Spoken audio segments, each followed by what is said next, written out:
my friends. Oh my gosh, it's been such a long time since I recorded a podcast episode. So long, in fact, that I actually started to think, I don't know if I have anything to say.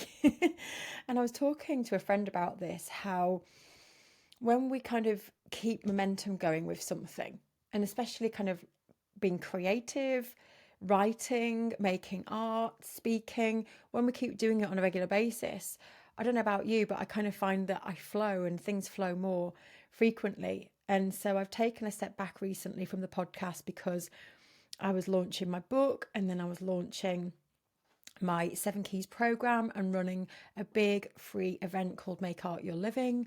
And that takes up so much of my time. It was the last time I was running that event in the way that I did, because it's just so big. It's become so big over the years. And so after that, I took some time out. I flew to Austin in Texas and had some time with my mastermind group, which I'll talk about in a minute. And then since then, I had COVID. I came back home with COVID. So I took a whole week off, recouped. And then the last week or so, I've just been kind of getting back into things again as I'm teaching my Seven Keys program, which is just going so well. I am so excited for the people taking the course because we're seeing big things already. I'll talk about that in a second. But I just want to jump back to when you kind of fall off the wagon with something. And I was literally just sitting here a few minutes before I pressed the button to go and record this, thinking, I don't know what to say.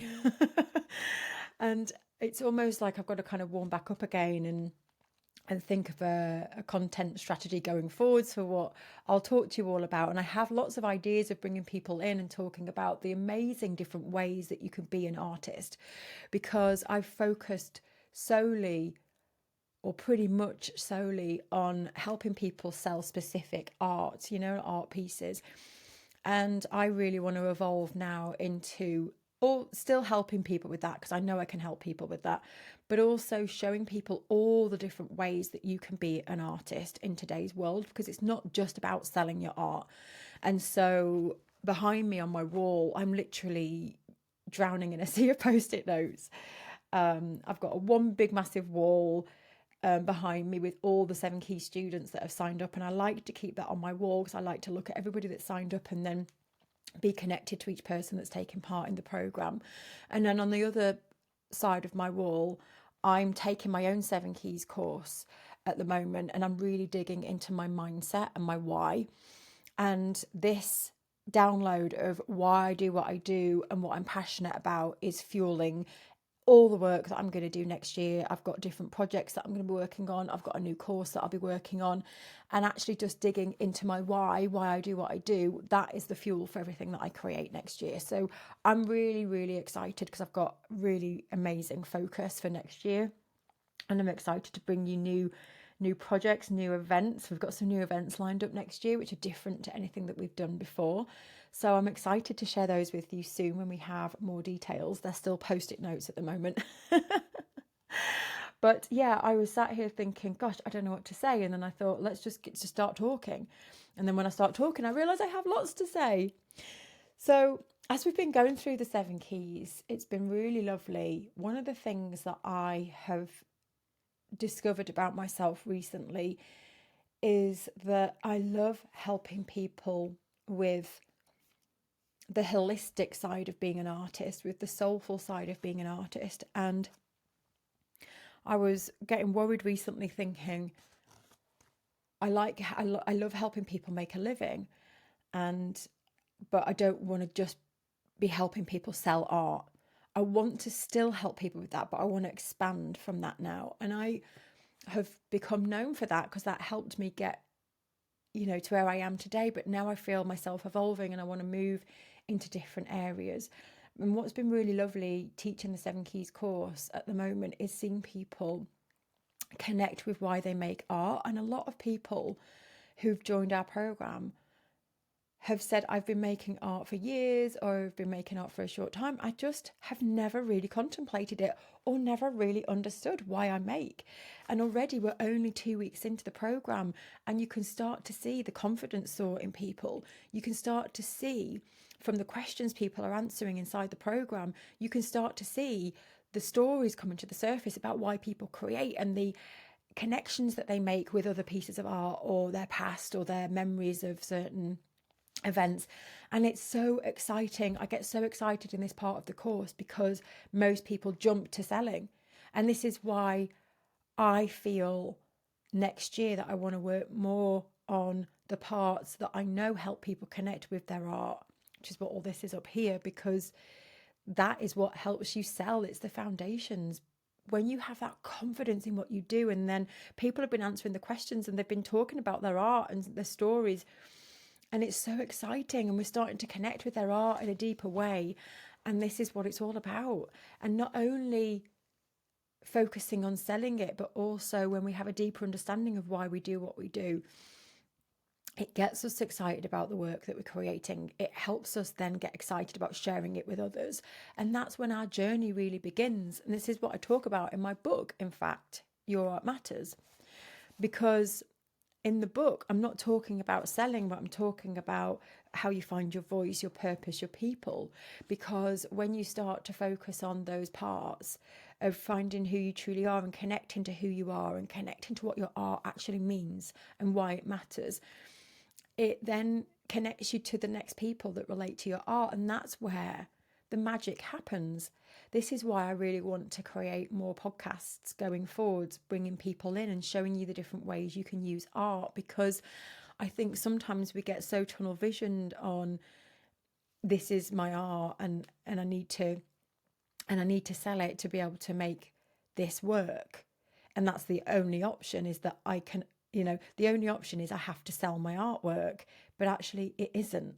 There's so many other ways to make money from your creativity and by being an artist. So for myself, for example, I run United Art Space. I make money from my art, but I don't sell my art. And, I have to make art to be able to do what I'm doing in this job. And then I've got the flexibility to actually make any art that I like because I've turned it into an arts platform instead. And so that's just one example. There's so many other examples of how you can be an artist whilst you're selling your art or in replace of selling your art. And it doesn't have to be about selling either. We're seeing so many people in our community now do so many things with their creativity alongside selling, or for some people alongside jobs, but making an impact in other ways and working to put things back into community, to work with groups, to work with public spaces, to work with professionals in terms of making art accessible in workplaces, and so many different ways of using your creativity for the good of others. And that's something that I think I'm definitely moving towards, is how we can make an impact on other people. And it's one of the big things that I feel has been so rewarding for me, that I have been able to give back. And I posted a video, in fact, this week on my social media, Instagram and Facebook. It was a thank you video sent in from a few people who'd recorded a video for my book launch. And it was really lovely, because it just reminds me always of the impact that we have. I drive it, but the impact is definitely from all of us collectively being here together, and the support that you all give me and United Art Space, and for tuning in and listening and sharing our posts and liking our posts. That then helps get in front of more and more people who have sent messages in to say how they've now started to call themselves an artist, or they believe in themselves all of a sudden, and how they've now approached a gallery or approached a competition or reached out to somebody, and they would never have had the confidence to do that without our platform. And I just think, how incredible is that? And so for each and every one of you, I know there's a pathway for all of you. And it might be selling your art, it might be selling that and other things, it might be, who knows. But the post-it notes on my wall that I've been processing this week is to really help people find their own pathway. I think that's what I'm really, really passionate about now. I am so passionate about helping people find their own path and helping people see the opportunities along that pathway, and helping people really grow confidence in that. And so, yeah, that's where I'm at the minute. I'm in a quite reflective phase in my journey. I'm I've been foot to the floor this year with creation, editing the book, creating the book, writing the book, publishing the book, marketing the book, like go, go, go. And all of a sudden now I'm finding myself in a really nice space where I'm sitting, I'm being really present, I'm reflecting, I'm writing a lot about what it is that I want, how I want to feel. I'm definitely in a stage of kind of like renewal, going back to beginnings too. So I was talking to Simone in our community on Friday about how I really feel that for me, I want to go back to the beginning level in so many ways of going back to the beginning of my art. So I was thinking the other day that if I could go back to art school and just start again from the very beginning, like a beginner, I'd love that. And I thought, why don't I just do that? Not go back to art school. I don't want to do that, but I can go back to the beginning and do everything that I started to do at art school, exploring so many different parts of my creativity and then going back to beginnings in terms of my house as well, because I feel like I've just been so focused on work that I've put the house on hold, and I'm just going back to the beginning again there, and areas of my personal life too. And even in the business, I'm thinking if I could redesign my membership, the hub membership, what would that look like now? And so I feel like I'm just going back to the beginning with everything. And Simone in our community said it's actually a Buddhist process of going back to the beginning. And I was like, I really like that. So I'm really kind of feeling great about going back to the beginning again and being a beginner and looking through beginner's eyes, how I do everything, how I'm living my life. Let's go back to the beginning and see it from that perspective. So that's where I'm at, and the rest of this year will be kind of following on with that. And I'm doing some work on the team structure behind the scenes. Again, going back to the beginning, if I was going to, just start looking at the way the team is structured from the beginnings, what that looked like. And it's just really nice assessing parts of my life, which is it's a slow process because it's not something I want to rush. So I'm already thinking about next year and what that will look like. I've brought a big year planner. I'm getting ready for our annual event that we run in January, which is all about designing your own life. So yeah, I feel like that's the space I'm at. And so I've pulled back from social media recently too, because I'm in this phase of contemplation and reflection.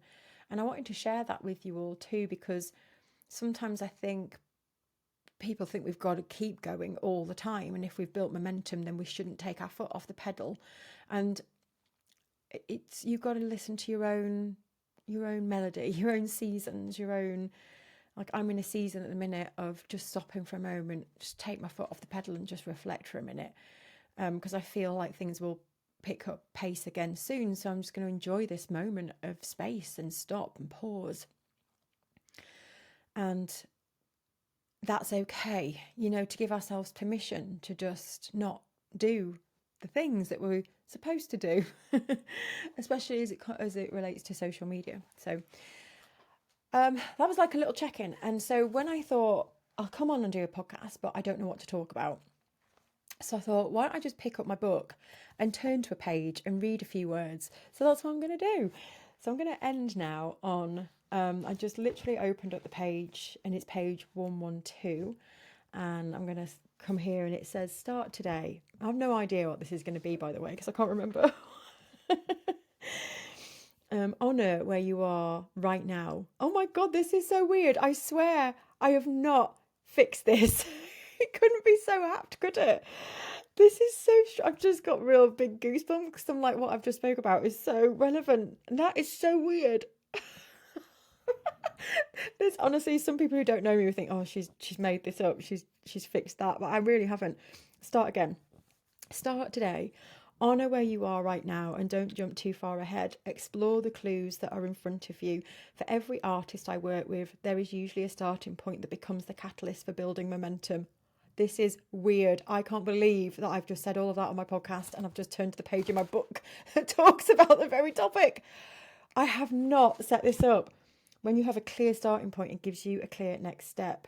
You might take your starting point from your art vision board, your why tree, or the questions on your why your art matters worksheet.